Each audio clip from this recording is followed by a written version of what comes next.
Some stories begin with a loud cry, others begin in complete silence.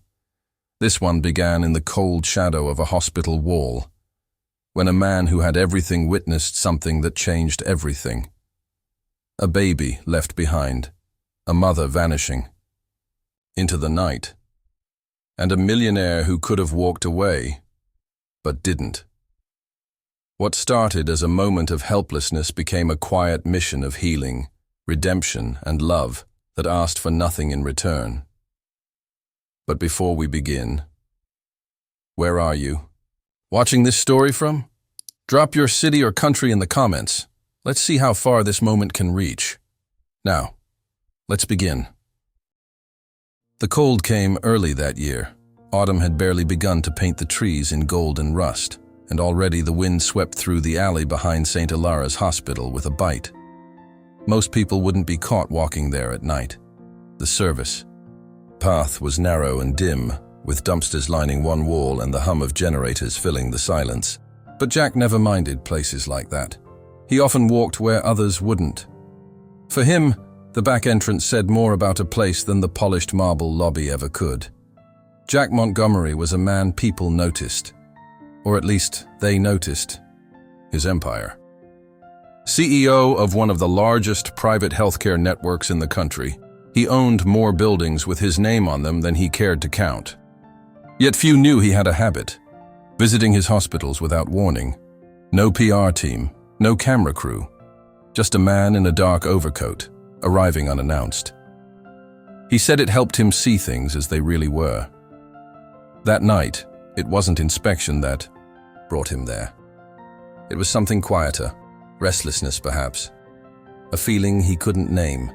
He had just wrapped a call about a merger and needed air. So instead of heading to his penthouse, he told his driver to drop him 2 blocks from the hospital. He walked alone, no destination, until the building lights of St. Hilara's drew him in. It was a sound that made him stop. A car door closed somewhere in the distance. Footsteps rushed across concrete.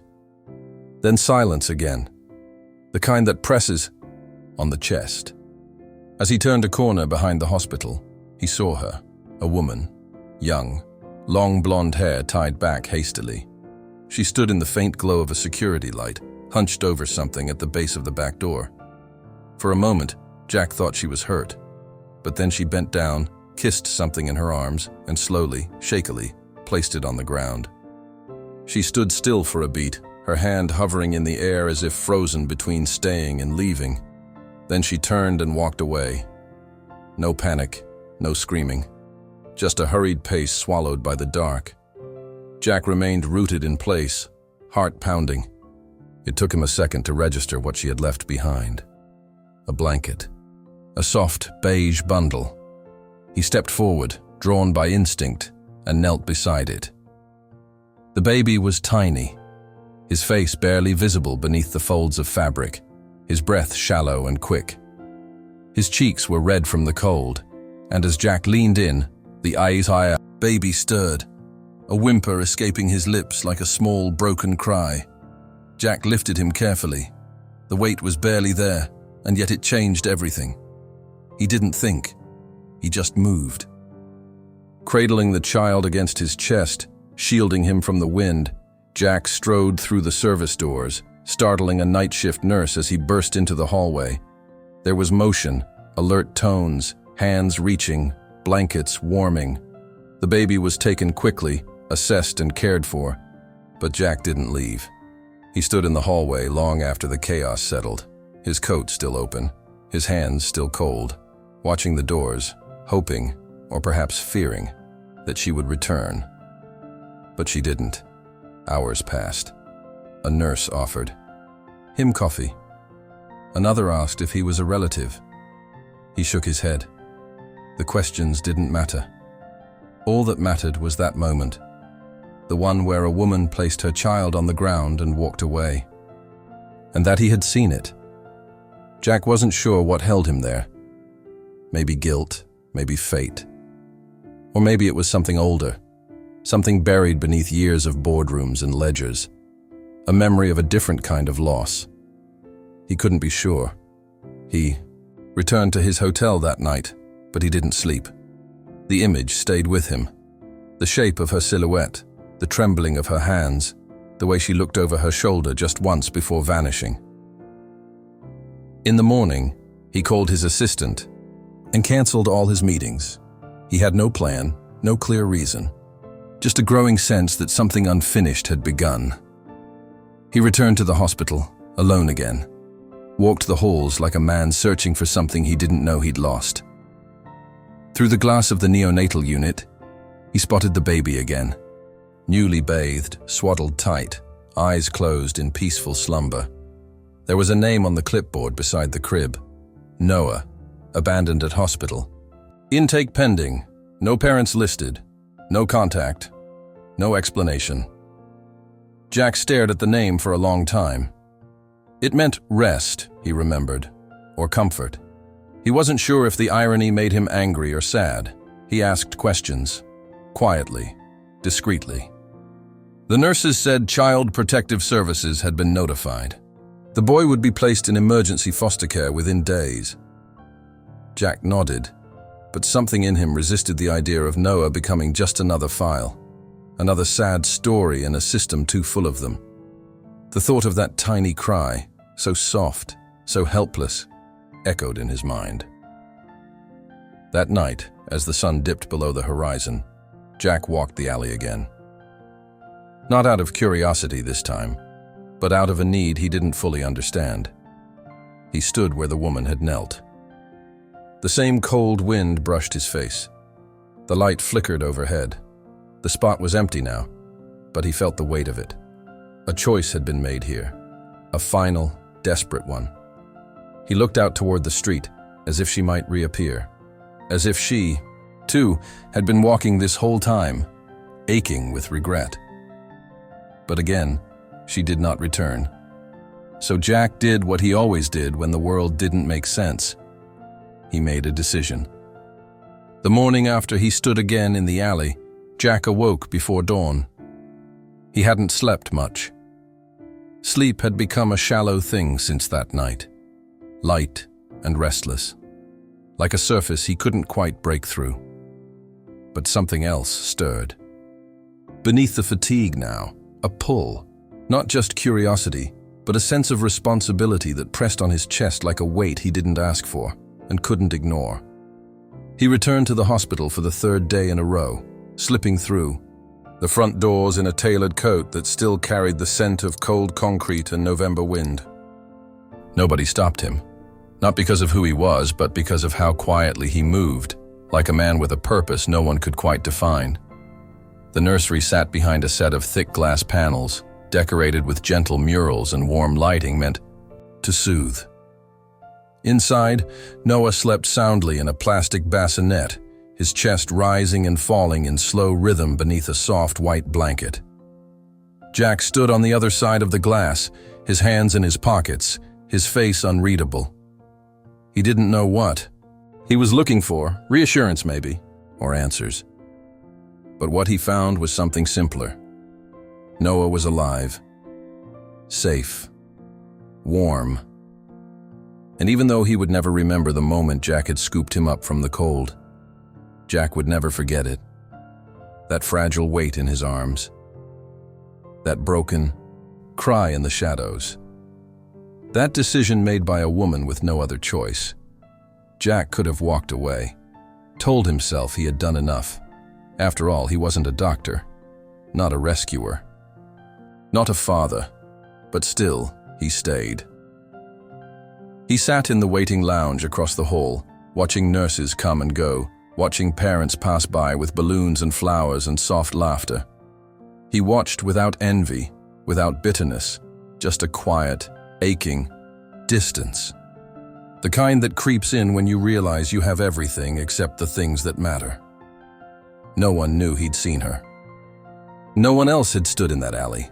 No cameras, no recordings, just his own memory of the way her arms trembled when she let go.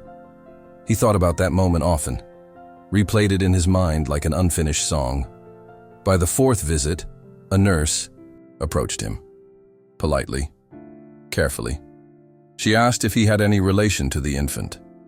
He said no. She asked if he was part of the hospital board. He shook his head. She offered to bring someone from social services. He declined. She looked puzzled, but not suspicious. He wasn't sure what he would say, even if he could explain. That he had witnessed an act no one else had seen. That a woman abandoned a child in the shadows, and he couldn't stop thinking about it. That the child felt like something unfinished, something left in his hands without permission, but also without resistance. Instead, he simply asked for updates. The baby was healthy, a little underweight but responding well to care. No sign of injury, no infection. A miracle, the nurses called it, that he hadn't caught hypothermia. One said the blanket must have been freshly warmed. Another wondered aloud if the mother had second thoughts, leaving him where she knew he'd be found. Jack listened, not just to the facts, but to what they weren't saying. Nobody mentioned her, not her eyes, her face, her choice.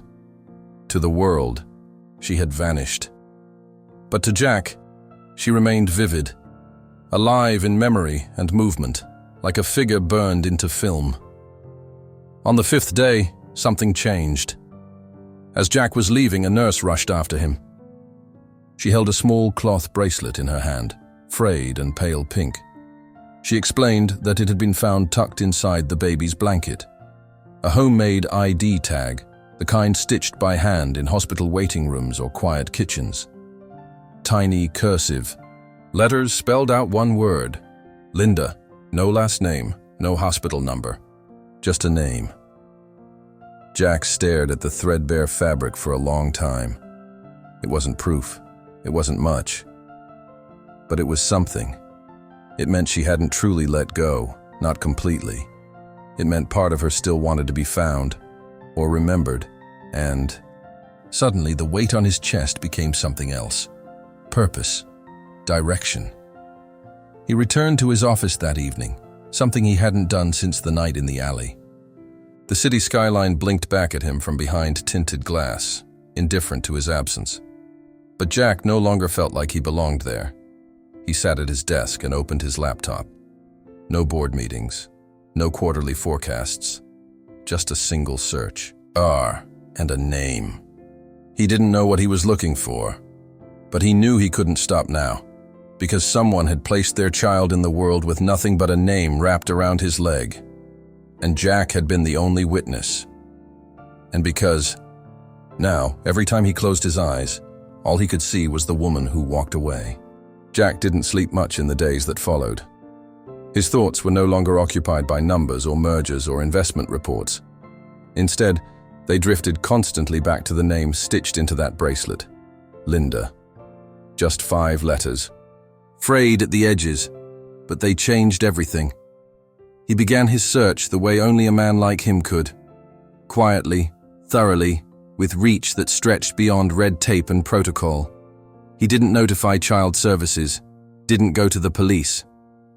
Instead, he turned to the same discreet investigators his company used when property titles were in dispute or donor records didn't line up. This time, he didn't ask for a background check. He asked for a name. Linda. Early 20s. Recently. Pregnant. Possibly without permanent residence. No ID, no employment. A ghost in the system. But ghosts leave footprints if you look closely enough. It started with a hospital intake log from months prior, an emergency room visit with no insurance, no follow-up, just the first name, written in shaky handwriting, and a note about dizziness. No one flagged it. No one called back. She had walked out after being told the wait was too long. Then came a clinic file, anonymous testing, positive for pregnancy, declined consultation, no phone number listed. No address.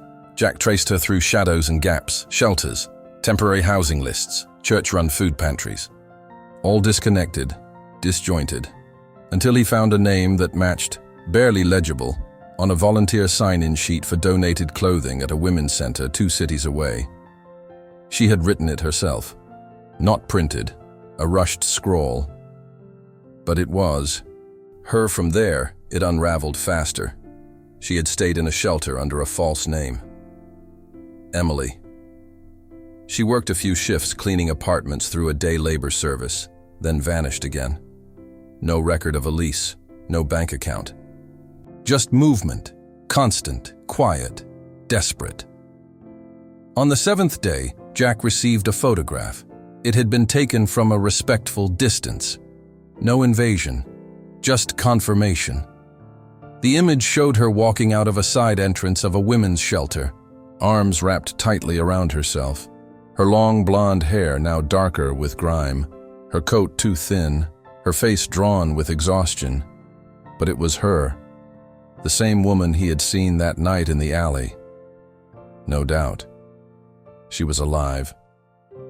Jack stared at the image, longer than he expected. He had thought finding her would bring relief, closure, but instead, it brought something heavier, guilt, because now he saw the truth not just in shadows, but in full light. She wasn't reckless. She wasn't cruel. She was surviving, barely. And no one had reached her in time. He read the intake report from the shelter. She had come in 2 days after giving birth, bleeding, silent. Her intake form noted signs of trauma, malnutrition, and extreme fatigue. No mention of the baby, no questions asked. She listed no emergency contacts, no relatives, just one line, scribbled in the other information field. I wasn't ready. Jack closed the file. It was the first time in years he had to steady his breathing. Not during a crisis, not during a deal, but reading about a woman the world forgot and realizing how close she had come to disappearing entirely. He didn't contact her. Not yet. Instead, he returned to the hospital again, walking the same path through the back alley as if retracing a sacred ritual. The nurses now greeted him by name. One even smiled, saying how Noah had begun turning his head toward sounds, a sign of good development. Another joked he might be a singer, the way he wailed at feeding time. Jack didn't laugh, but he listened. Stayed longer this time, seated in the corner of the neonatal room. The other infants had families, flowers, gifts, visitors. Noah had none of that, just a clipboard and a name. Jack read it over and over. He thought of Linda, of how she must have sat alone, deciding between one impossible future and another. How terrified she must have been to carry life in her body while losing her own footing with each step. How her choice wasn't abandonment, but a kind of silent hope. That someone, somewhere, would see what she couldn't carry anymore. And he had. That truth weighed more than the child had in his arms. The next morning, he instructed his assistant to redirect a portion of his private foundation's funds. Not to his usual causes, not to scholarships or renovations or endowments, but to a small, underfunded non-profit in the neighborhood where Linda had last been seen. One that specialized in crisis support for young mothers. He didn't attach his name. He didn't need it to be seen. He just needed it to reach her. He didn't go to her right away. Jack wasn't sure what he would say or if he even had the right. The more he learned about her, the more fragile the truth became. Not just hers, but his own. What had begun as a silent observation in the cold had become something else. An invisible tether between two strangers, bound not by blood or duty, but by a single moment of impossible vulnerability. Days passed before he allowed himself to approach. She was staying in a converted church. Shelter now, one of the few that still accepted women without documentation or background checks. There was a single shared bathroom, a kitchen with flickering fluorescent lights, and rows of narrow beds divided by curtains. Outside, clothes hung from a rusted fence, drying slowly in the weak winter sun. She emerged each morning just after sunrise. Jack stayed in his car across the street, parked beneath a leaning tree, engine off. He watched her without intrusion, not as a man spying, but as someone trying to understand what couldn't be found in a file. Linda was thinner than before, her hair no longer blonde, now dulled by weeks without proper care. She wore the same Coat every day, torn near the cuff, missing a button. She didn't talk to anyone, didn't look up. She walked to the bus stop alone and rode 2 connections to a cleaning agency on the outskirts of the city, where she scrubbed office floors and bathrooms for minimum pay. Then she came back, ate alone, slept alone. No friends, no warmth, no trace of the child she'd carried. And yet, there was something in her steps, not brokenness, but something quieter. A kind of resolve. She wasn't drifting. She was surviving. Jack watched her for a week. He told himself it was for Noah, that he needed to understand what kind of person she was, whether she would come back for her child, whether she ever planned to. But he knew better. This wasn't due diligence. This was heartbreak. Because every day he saw her climb the same bus steps and walk through the same gray doors, he realized something he hadn't expected. He wanted her to be okay. Not just for Noah's sake, but for her own. He wanted to rewind time and place a warm coat in her arms before the wind turned sharp. He wanted someone, anyone, to have stopped her that night and asked if she was okay. He wanted to believe that it wasn't too late. He started learning, more than he had planned to. A shelter volunteer recognized her, said she didn't speak much, said she came in bleeding, silent, and holding nothing but a hospital brochure in one hand and a folded blanket in the other. Said she refused help, at first, then collapsed. A counselor added that she'd been denied housing 4 times, that the city programs had turned her away because she didn't have proof of address. She didn't qualify for assistance because she hadn't listed the baby. She hadn't listed the baby because she no longer had him. Jack read every line of every intake report like it was scripture. She had fallen through every safety net, every form, every system. She hadn't abandoned her child. She had been abandoned first. That night, Jack sat in his penthouse for the first time in weeks. The windows stretched across the skyline like open arms, but he felt no pride in the view. Just silence. His apartment, once a monument to success, now felt sterile, empty. No laughter, no voices, just the hum of artificial light. He poured a glass of wine and let it sit untouched on the table. He thought about his own childhood, his own mother, how she had taken him to private doctors, to the best schools, to summer camps where someone was always watching. He thought about how different things might have been if she hadn't been there. If someone like Linda had been his beginning, and that's when it hit him. He wasn't watching a stranger anymore. He was watching a mirror, not of himself, but of the world he pretended didn't exist. A world where good people slipped through cracks so deep no one could hear them fall, and he had the power to fix it, but not through donations, not through policies or speeches, through action. Real, human, quiet action. He didn't need Linda to thank him. He didn't even need her to know. He needed her to stand. And so, in the days that followed, he put everything into motion. The first step was small. A job opening at a community center, one focused on early childhood development, was quietly adjusted to remove all unnecessary requirements. The hiring manager was given instructions: prioritize kindness, potential, and presence. Linda was recommended by a contact from the shelter, told it would be a temporary placement with training. No mention of who had arranged it. Then came the next step. A counselor was assigned to her through a silent scholarship, funded without name. Her sessions began focusing not on guilt, but on restoration. For the first time, she began to talk, slowly, carefully, about loss, about fear, about Noah. She still didn't know who had seen her that night, who had carried the baby into warmth. But Jack did. He never missed a session, not physically, but through reports, progress notes, updates that painted a picture far more important than any spreadsheet ever had. Linda was changing, not because someone saved her, but because someone finally didn't let go. Some decisions arrive like thunder, loud, immediate, crashing through thought.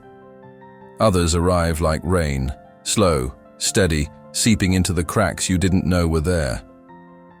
Jack's decision came like rain. It wasn't one moment that changed him, but the quiet accumulation of many. Linda walking into the cold with nothing but courage and a fraying coat. Noah's shallow breath against his chest. The softness of a name stitched into a bracelet. The sight of a woman dragging a mop across a marble lobby she would never be invited to walk in freely. Jack had always believed in systems, in structure. He built hospitals to serve, to heal, to offer hope. But now he saw the broken edges between those intentions, places where people like Linda vanished. He couldn't change the world overnight. But he could change hers. The non-profit that hired her wasn't just a job placement. Jack had worked quietly for weeks to restructure it, redirecting funds, reshaping leadership, rewriting policy to protect workers like Linda. She was assigned a mentor, trained with dignity, and paid enough to rent a room of her own.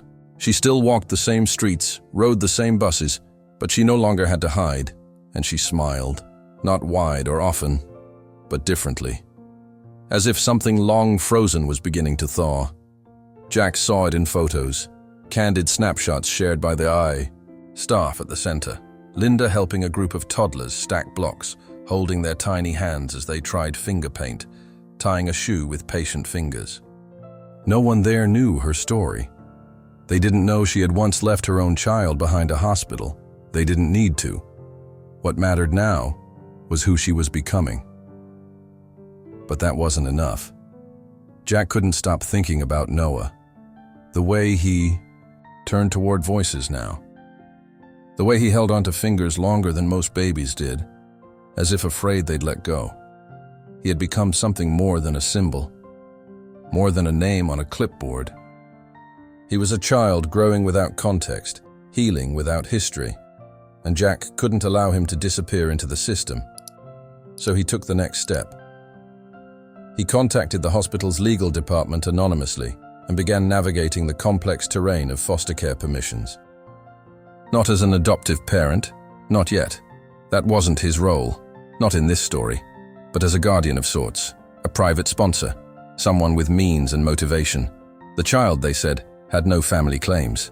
No one had come forward. He was listed as an at-risk newborn.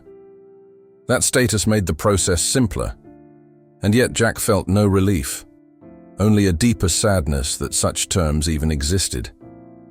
He worked with a caseworker, a quiet, kind woman who agreed to arrange something different. A transitional plan, one that would allow Noah to be placed with a nurturing care family for now, while keeping the door open. And then came the final piece. A meeting, arranged gently.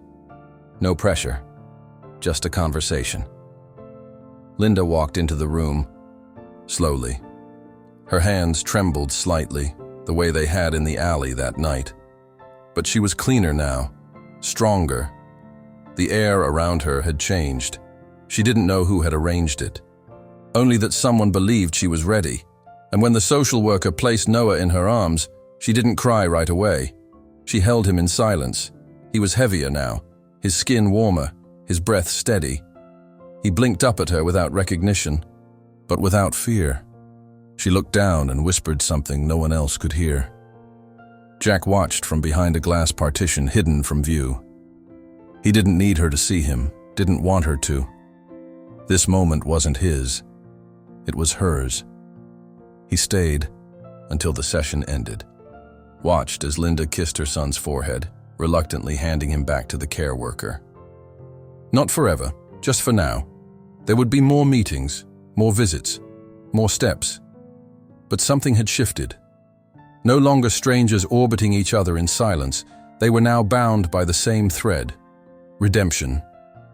And Jack, a man once known only for building hospitals, had done something far greater.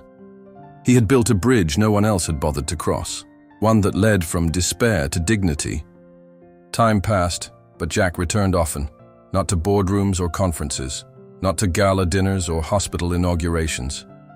He still wore suits, still held his empire together from behind thick glass, but something had shifted in him. permanently. The old restlessness had given way to something quieter, not peace, not quite, but clarity. He visited the hospital less frequently now, but when he did, he walked with purpose. The staff had stopped asking who he was. They knew him only as the man who stood silently outside the nursery, never interrupting, never intruding, just watching. Noah had grown stronger. He responded to sounds, recognized faces, laughed unexpectedly. His foster family, carefully chosen by Jack's foundation, treated him gently, like a miracle they had been entrusted with.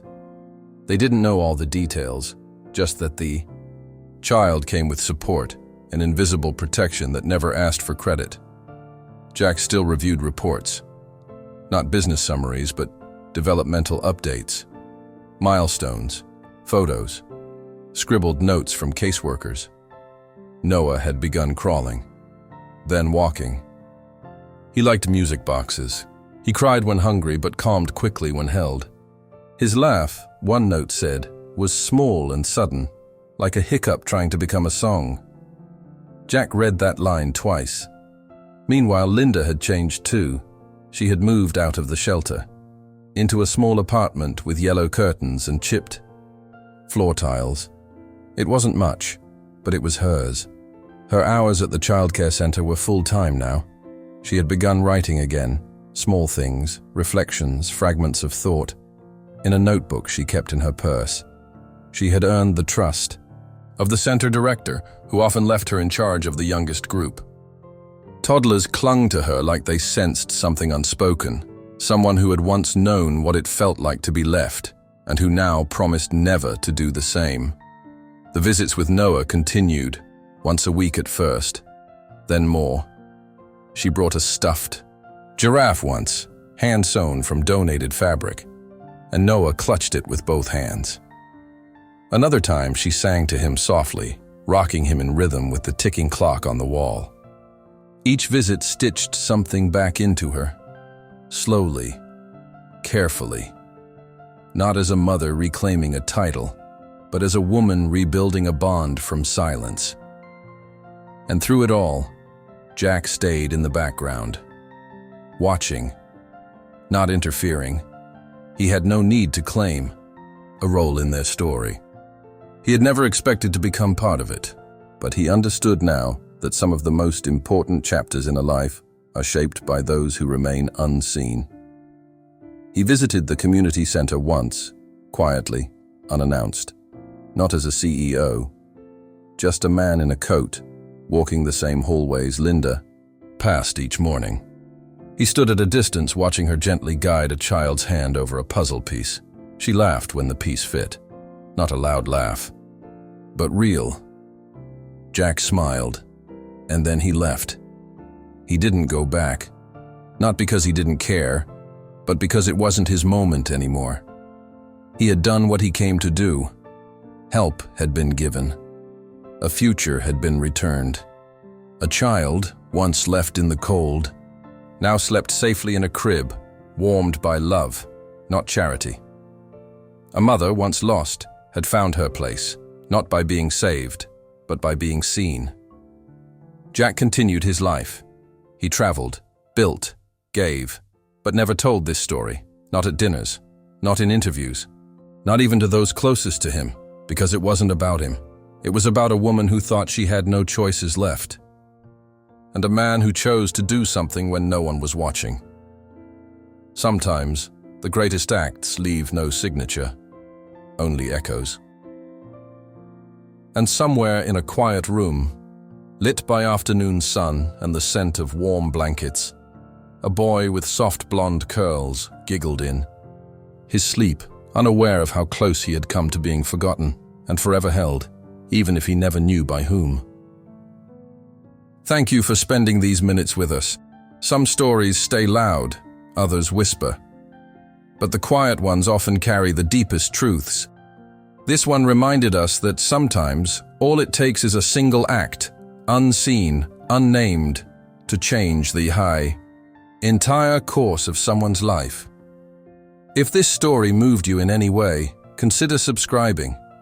We share stories like this to remind us all of what still matters in a world moving too fast. And now we'd love to hear from you.